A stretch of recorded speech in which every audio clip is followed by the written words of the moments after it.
ঈদকে সামনে রেখে কর্মস্থল ছাড়তে শুরু করেছে শিল্পাঞ্চল সাভার ও আশুলিয়ার মানুষজন। তবে বাস ভাড়া প্রায় দ্বিগুণ বেড়েছে বলে অভিযোগ তাদের। এদিকে আজ থেকে শুরু হচ্ছে বেশিরভাগ শিল্প কারখানায় ছুটি। এ সময় যাত্রীর চাপ বাড়ার পাশাপাশি বাড়তি ভাড়া নেওয়ারও আশঙ্কা করছেন যাত্রীরা। পুলিশ বলছে এমন অভিযোগ পেলে ব্যবস্থা নেওয়া হবে। আশরাফ সিজেলের তথ্য ও ছবিতে প্রতিবেদন। রবিবার সাভার ঢাকা আরিচা ও নবীনগর চন্দ্রা মহাসড়কে ঘরে ফেরা মানুষের তেমন কোনো চাপ দেখা যায়নি, কিন্তু বাড়তি ভাড়া আদায় করতে দেখা গেছে বিভিন্ন কাউন্টারে। বাস ট্রাক মালিক পক্ষ থেকে যে ভাড়া ঠিক করা হয়েছে তা শুধুই লোক দেখানো বলছেন যাত্রীরা। জনপ্রতি 200 থেকে 500 টাকা পর্যন্ত বাড়তি ভাড়া নেওয়ার অভিযোগ তাদের। কিসের পুলিশ এগুলো সব বলে বাইবেল তো গাইবান্ধা 550 টাকা, 500 থেকে 550। আমি এখন টিকিট কাটছি দুইটা শ্যামলী পরিবহনে 1100 টাকা করে। এই ঈদে দেশ জুড়ে কেনাকাটার ফুর্তি হবে শুধু বিকাশে, সাথে ডিসকাউন্ট কুপন, ইনস্ট্যান্ট ক্যাশব্যাক।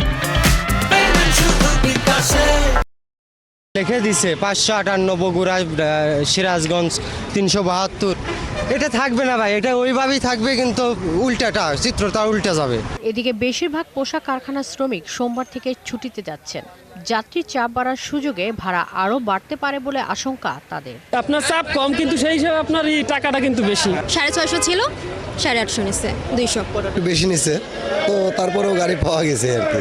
বাস চালকরা বলছেন ফেরার পথে বাস খালি থাকায় লোকসান গুনতে হয়, তাই কিছুটা বাড়তি ভাড়া নেওয়া হচ্ছে।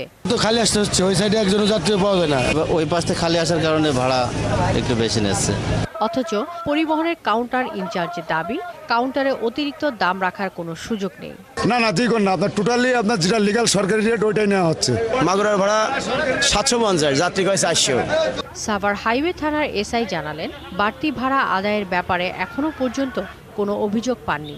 ভাড়া বেশি নিলে ব্যবস্থা নেয়ার জন্য মাঠ পর্যায়ে নির্দেশ দেওয়া রয়েছে। ম্যাজিস্ট্রেট নিয়োগ করা আছে, আমাদের সিনিয়র স্যাররা আছে, তাদেরকে অবগত করে অবশ্যই তাদের বিরুদ্ধে আইনানুগ ব্যবস্থা। এই ধরনের কোনো আলামত কোথাও থাকলে মোবাইল কোর্ট আছে, তাদের বিরুদ্ধে কঠোর আইনানুগ ব্যবস্থা নেওয়া হবে এবং হচ্ছে। বাড়তি ভাড়া নিয়ে বরাবরের মতোই যাত্রীদের অভিযোগ থাকলেও পথে যানজটের ভোগান্তি কম হবে এমনটাই প্রত্যাশা করছেন ঘরমুখী মানুষ। শাকিলা শম্পা, ৭১।